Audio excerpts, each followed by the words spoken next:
जितेंद्र आव्हाड यांच्याकडनं अक्षय शिंदे एन्काउंटरच्या संदर्भात एक audio clip आता पोस्ट करण्यात आली। दोन अज्ञात व्यक्तींमध्ये अक्षय शिंदेच्या एन्काउंटरच्या संदर्भात संवाद होतोय।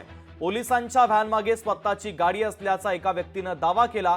3 राऊंड फायर केल्याचा आवाज ऐकल्याचा देखील दावा या ऑडिओ क्लिपमध्ये व्यक्ती करतेय। लोकशाही मराठी मात्र या ऑडिओ क्लिपची कोणतीही पुष्टी करत नाहीये।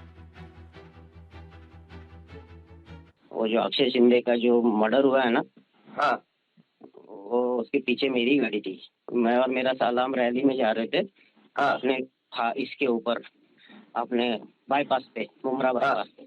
हाँ, तो वहाँ वाई पे जंक्शन पार- ब्रिज पे थे। हाँ, वहाँ से जा रहे थे। वाई जंक्शन पे हम लोग बाद में पहुंचे, इसका सब टिंग टोंग सुनने के बाद। अब हाँ। हम मुमरा का पहाड़ चढ़ते हैं ना, हाँ, तो अपने पीछे वो आगे मतलब पीछे से ओवरटेक करके आई थी उनकी वैन।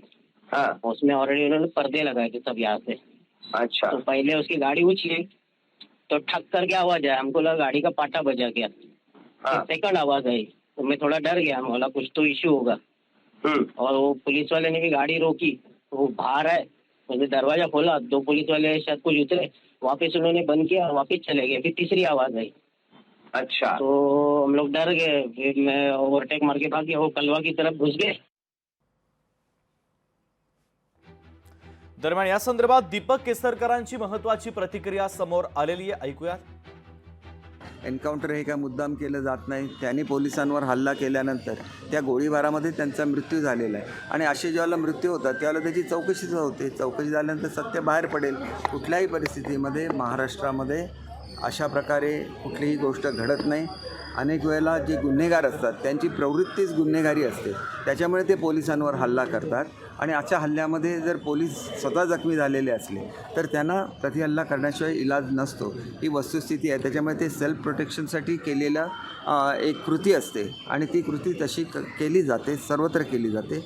ही वस्तुस्थिती आणि त्याच्यामध्ये अशी कृती जर स्वसंरक्षणासाठी केली असली तर ती योग्य अयोग्य ही ती यंत्रणा ठरवते। दरम्यान आव्हाडांच्या या ऑडिओ क्लिपवर आता सूरज चव्हाण यांना मात्र शंका आहे। आव्हाडांनी ट्विट केलेली क्लिप बनावट असल्याचा दावा सूरज चव्हाणांनी केलाय। ठाणे पोलिसांकडे क्लिपच्या चौकशीची मागणी देखील त्यांनी केलेली आहे। दरम्यान या संदर्भात सूरज चव्हाण यांनी एक ट्विट देखील केलंय, त्यांचं ट्विट आपण पाहूयात।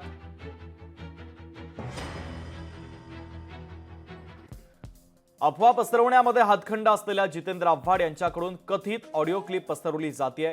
पोलिसांची आणि सरकारची प्रतिमा मलिन करण्यासाठी आव्हाड साहेबांनी ही क्लिप स्क्रिप्टेड बनवलेली वाटते।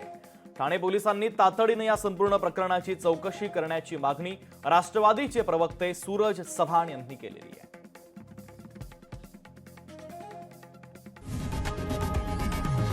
लोकशाही मराठी ऐका, पहा, जागरूक रहा।